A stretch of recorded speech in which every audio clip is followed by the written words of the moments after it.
Today we will discuss about the keywords of chapter 1, that is crop production and management. Our first keyword is agriculture practices. That is, several activities involved in cultivation of crops are referred as agriculture practices. That means एक farmer अपनी crop को लगाने से लेकर उसके grains को safely store करने की डिफरेंट स्टेप्स जो एक्टिविटीज़ यूज़ करता है उनको हम एग्रीकल्चर प्रैक्टिसेस कहते हैं। इसमें preparation of soil, sowing, seed को लगाना और फार्म में मेन्योर और फर्टिलाइज़र को ऐड करना, इरिगेशन, प्लांट्स को वाटर देना and protecting from weeds, plants को वीड से प्रोटेक्ट करना और जब क्रॉप मैच्योर हो जाती है उसको कट करना और फिर सेफली उसके ग्रेन्स को स्टोर करना। ये सारी डिफरेंट एक्टिविटीज़ एग्रीकल्चर प्रैक्टिसेस के अंदर आती है। Our next keyword is animal husbandry. That is, it is a branch of agriculture that deal with care and management of animals for egg, meat, milk and various other products. That means कि ऐसे animals जिनसे हम उनके products लेते हैं जैसे कि egg है, मीट है, मिल्क है, वूल है, अदर वेरियस अदर प्रोडक्ट्स हम उनसे लेते हैं, तो उन एनिमल्स की हम केयर करते हैं, उनको प्रॉपर शेल्टर देते हैं, उनको प्रॉपर फूड देते हैं और उनको डिजीज़ फ्री एनवायरनमेंट देते हैं ताकि वो एनिमल हेल्दी रहें और हमें उनसे प्रोडक्ट है वो गुड क्वालिटी और क्वांटिटी में मिले। Next keyword is crop. When plants of same kind are grown in cultivated at one place on large scale, that means जब एक ही तरह के प्लांट्स को खेत में लगाया जाता है एक जगह पर और ज़्यादा सारे प्लांट होते हैं तो उनको हम कलेक्टिवली क्रॉप्स कहते हैं। जैसे आपने वीट के फील्ड देखे होंगे, आपने कॉटन के फील्ड देखे होंगे, तो इनको हम कलेक्टिवली क्रॉप्स कहेंगे। Next is fertilizer. Fertilizer are chemical substances which are rich in particular nutrient and added to the soil for the healthy growth of the plant. तो fertilizer क्या है बेटा? Fertilizer special chemically substance है, chemically made है, ये synthetically made है और इनको इंसानों ने ही बनाया है। These are man made और ये पर्टिकुलर रिच होते हैं, एक पर्टिकुलर न्यूट्रिएंट में ये कंटेन करते हैं और ये सॉइल में एक्सटर्नली प्रोवाइड करते हैं ताकि प्लांट जो है हेल्दी ग्रो करें इनको एब्सॉर्ब करके। For example urea, nitrogen, phosphorus और पोटेशियम। ओके, तो क्योंकि प्लांट्स को न्यूट्रिएंट्स की नीड होती है और ये न्यूट्रिएंट्स सॉइल में भी प्रेजेंट होते हैं और हम एक्सटर्नली भी प्लांट्स को प्रोवाइड करते हैं क्योंकि लगातार क्रॉप्स को लगाने से सॉइल में न्यूट्रिएंट्स की कमी हो जाती है। तो जब इनको हम केमिकली मेड जो हमारे ये न्यूट्रिएंट्स इनको देंगे तो इनको हम फर्टिलाइजर्स कहते हैं। Next is granaries. ग्रेनरीज क्या है? Granaries are the special places formed for the storage of grains and to protect from rat, mice and other pest. That means granaries वो स्पेशल जगह है जहाँ पे ग्रेन्स को सेफली स्टोर किया जाता है। इन ग्रेन्स को इन जूट के जो बैग्स हैं इनमें फिल करके यहाँ पे रखा जाता है, इनको प्रॉपर कवर किया जाता है। इनमें आप देख रहे हो यहाँ पे वेंट भी है एरिएशन के लिए, सनलाइट के लिए, ताकि ये लॉन्ग टाइम तक स्टोर रहे और इन पे माइस, रैट इनको नुकसान नहीं पहुँचाए। Next is harvesting. हार्वेस्टिंग क्या है बेटा? The cutting of crop once it is mature. जब हमारी क्रॉप मेच्योर हो जाती है तो उसको किसान कट करता है और इसी प्रोसेस को हम हार्वेस्टिंग कहते हैं।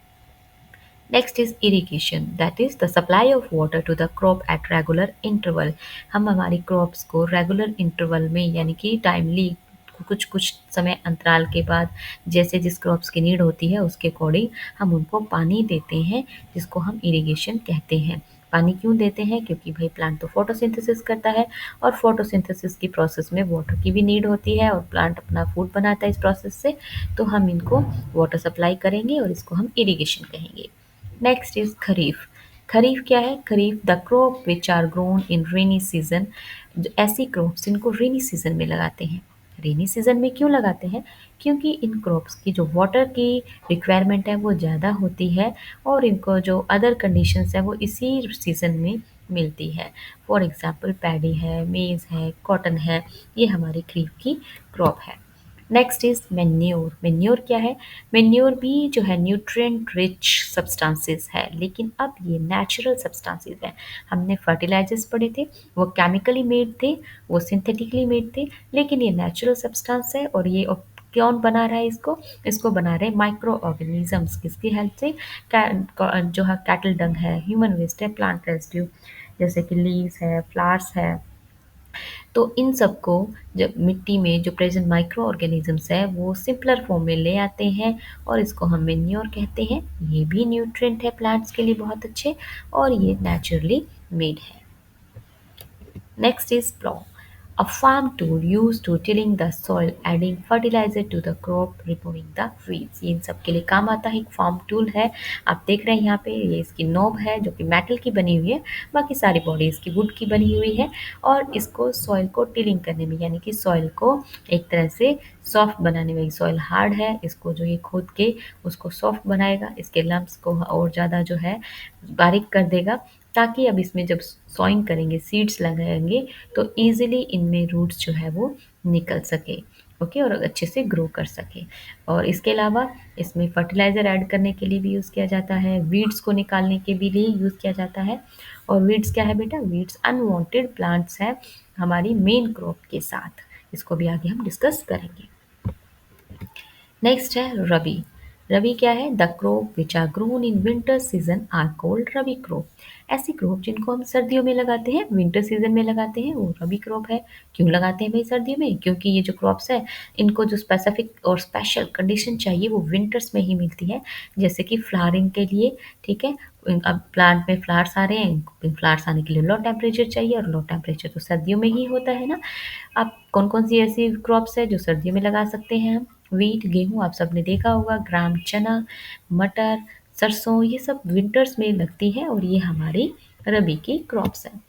Next is seeds. सीड्स क्या है? Seeds is dried grain from which new plant में ग्रो। दैट मीन्स सूखे हुए जो ग्रेन्स हैं उनको जब हम सॉइल में लगाते हैं तो उनसे रूट्स और शूट्स निकलती है और एक नया प्लांट बन जाता है। तो ये क्या है? हमारा सीड है और ये ड्राइड ग्रेन है।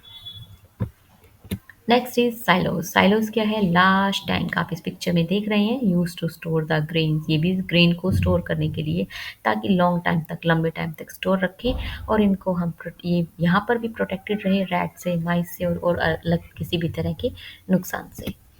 Now is threshing. थ्रेशिंग क्या है? It is a process in which grain are separated from the calf.